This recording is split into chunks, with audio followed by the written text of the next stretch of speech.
우리에게 주신 하나님의 말씀 말라기 3장 10절에서 12절입니다. 말라기 3장 10절에서 12절 말씀 함께 읽겠습니다. 만군의 여호와가 이르노라, 너희의 온전한 11조를 창고에 들여 나의 집에 양식이 있게 하고 그것으로 나를 시험하여 내가 하늘문을 열고 너희에게 복을 쌓을 곳이 없도록 붙지 아니하나 보라. 만군의 여호와가 이르노라, 내가 너희를 위하여 메뚜기를 금하여 너희 토지 소산을 먹어 없애지 못하게 하며 너희 밭에 포도나무 열매가 기한 전에 떨어지지 않게 하리니 너희 땅이 아름다워짐으로 모든 이방인들이 너희를 복되다 하리라. 만군의 여호와의 말이니라. 아멘. 본문에 계시된 주님은 어떤 분이십니까? 온전한 헌신의 아름다운 결실을 보게 하십니다. 자기 백성을 책임지시는 신실하신 하나님이신 것이죠. 만군의 여호와가 이르노라. 하나님은 모든 군대를 동원하여 당신의 백성들을 책임지십니다. 그 하나님의 말씀이 무엇입니까? 너희의 온전한 11조를 창고에 들여 나의 집에 양식이 있게 하라, 이렇게 말씀하시죠. 온전한 11조. 그리고 나를 시험해라. 시험하여 내가 하늘 문을 열고 너희에게 복을 쌓을 곳이 없도록 붙지 아니하나 보라. 이 말씀은 좀 이상합니다. 왜냐하면 하나님은 주 너의 하나님을 시험하지 말라, 이렇게 말씀하셨거든요. 또 11조는 하나님이 복을 주시는지 주시지 않는지를 확인하는, 복받는 방식이 아닙니다. 11조는 어떤 기복적인 원리도 아닙니다. 11조의 의미는 10개 중에 하나가 아니라 10개 중에 첫 번째 거예요. 첫 번째 것이란 것은 하나님의 것이란 것이죠. 그래서 이스라엘의 모든 장자들은 하나님의 것이죠. 모든 육축의, 가축의 첫째 것도 하나님의 것이죠. 그래서 10번째 애굽에서의 재앙도 첫 번째 것을 하나님이 거두시죠. 하나님의 것을, 이스라엘 백성들의 첫 번째 것은 하나님의 것이니까 6월절 어린 양의 피로 보호하시고 하나님이 책임지시죠. 또한 이 11조는 10개 중에 하나인 정도가 아니라 전부를 의미합니다. 하나를 바쳐라, 내가 전부로 받겠다, 이렇게 말씀하시는 겁니다. 결국 온전한 11조라는 것은 무엇을 말합니까? 이 모든 것은 하나님의 것입니다 라는 신앙의 고백입니다. 제가 여러 번 강조하지만 11조는 헌금이 아니라 믿음의 고백이에요. 11조는 헌금이 아니라 사랑의 고백입니다. 하나님, 하나님이 나의 전부이십니다. 그리고 하나님을 사랑합니다. 나의 전부를 받으십시오.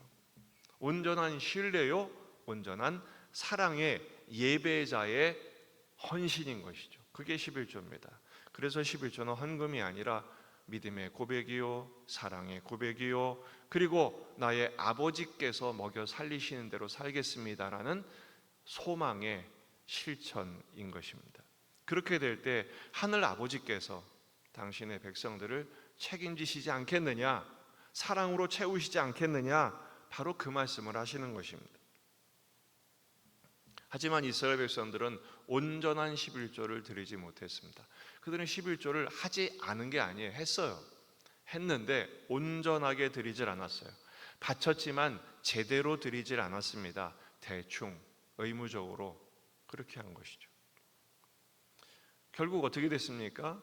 성전의 창고에 드리라, 이게 뭐냐면 11조는 레위의 양식이었고 가난한 사람들의 구제 도구였거든요.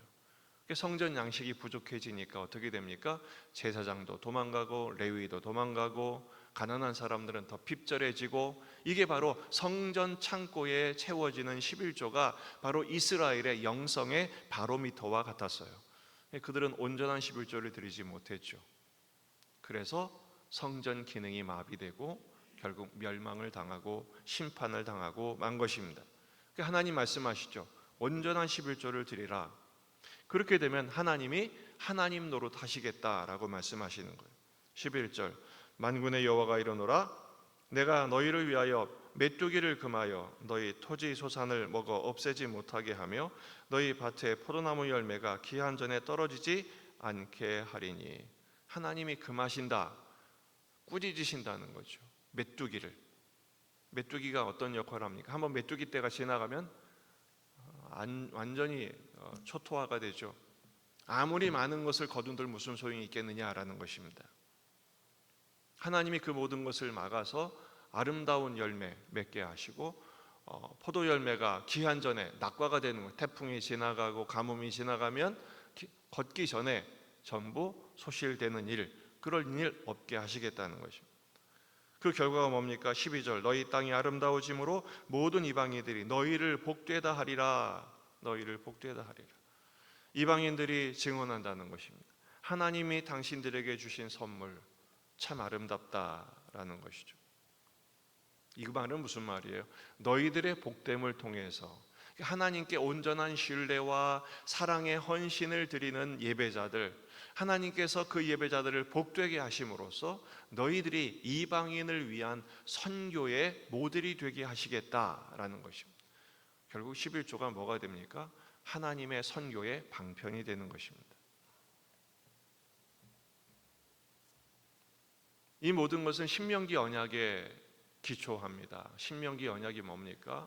신명기 28장을 보면 하나님 말씀에 순종하면 하나님이 복을 내려주시고 하나님 말씀에 불순종하면 하나님이 너희들에게 복을 거두시겠다 이렇게 말씀하시죠. 그들이 결국 불순종함으로써 멸망하고 심판당하고 포로 잡혀갔다가 돌아왔잖아요. 그리고 주님 말씀하신 다시 돌아와라. 온전한 11조를 회복해라. 참된 예배자가 되라. 그러면 너희들의 땅이 아름다워지게 하겠다라고 말씀하시는 것입니다. 이사야 51장 3절 나 여호와가 시온의 모든 황폐한 곳들을 위로하여 그 사막을 에덴 같게 그 광야를 여호와의 동산 같게 하였나니 그 가운데 기뻐함과 즐거워함과 감사함과 창화하는 소리가 찬송하는 소리가 있으리라. 할렐루야. 천국 되게 하시겠다. 결국 느헤미야의 개혁의 절정은 바로 여기에 있었습니다. 11조를 회복하는 것이죠. 느헤미야 13장 10절 내가 또 알아본즉 레위 사람들이 받을 몫을 주지 아니하였으므로 11조 생활을 하지 않은 거예요. 그 직무를 행하는 레위 사람들과 노래하는 자들이 각각 자기 밭으로 도망하였기로 내가 모든 민장들을 꾸짖어 이르기를 하나님의 전이 어찌하여 버린 바 되었느냐 하고 곧 레위 사람을 불러 다시 모아 다시 제자리에 세웠더니 이에 온 유다가 곡식과 새 포도주와 기름의 11조를 가져다가 곳간에 드림으로 성전 기능이 회복되고 하나님이 기뻐하시는 부강한 나라가 되는 기초를 마련하게 된 것입니다. 오늘 말씀을 어떻게 적용할까요? 온전한 11조의 삶을 회복하는 것입니다. 다시 한번 말씀드립니다. 헌금이 아닙니다. 헌신입니다. 사랑입니다. 신뢰죠. 마가복음 12장 29절 예수께서 대답하시되 첫째는 이것이니 이스라엘아 들으라 주 곧 우리 하나님은 유일한 주시라. 내 마음을 다하고 목숨을 다하고 뜻을 다하고 힘을 다하여 주 너의 하나님을 사랑하라 하신 것이요 둘째는 이것이니 내 이웃을 내 자신과 같이 사랑하라 하신 것이라. 이보다 더 큰 계명이 없느니라. 누가복음 6장 38절 주라 그리하면 너희에게 줄 것이니 곧 하나님이 후히 되어 누르고 흔들어 넘치도록 하여 너희에게 안겨주리라. 너희가 헤아리는 그 헤아림으로 너희도 헤아림을 도로 받을 것이니라. 그래서 어떤 분들은 제가 11조 대신에 굳이 할게요. 다른 사람 도와주면 되지 않습니까? 나쁘지 않습니다. 하지만 그것도 문제가 있습니다. 왜냐하면 11조가 뭐라고요? 이 모든 것은 하나님의 것입니다. 하나님께 드립니다.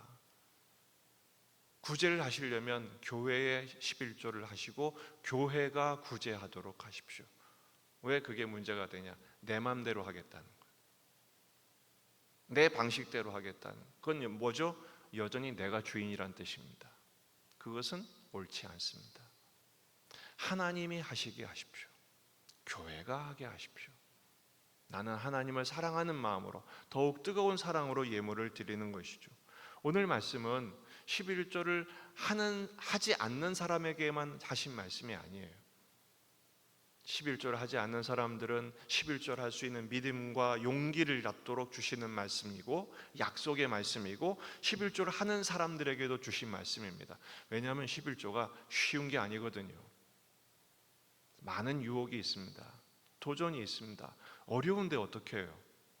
이번 11조 아끼면 학원비가 나오고 문제가 해결되는 게 있는데 왜 유혹이 없겠습니까? 그 유혹을 극복하라라는 것입니다. 무엇으로요? 하나님을 향한 사랑으로. 여러분, 하나님을 사랑하면 하나님이 책임지는 사랑으로 붙드십니다. 그 믿음을 회복하는 것입니다. 온전한 사랑 안에 두려움이 물러갑니다. 우리가 걱정하는 게 뭐예요? 모자라면 어떡할까? 망하면 어떡할까? 이것 때문에 손해보면 어떡할까? 그게 바로 믿음 없음의 증거인 것입니다. 참 믿음, 참 사랑을 회복하여 하나님이 복 주시는, 책임지시는 소망을 직접 체험하는 기회가 되는 이 아침이 되시기를 주의 이름으로 축원합니다.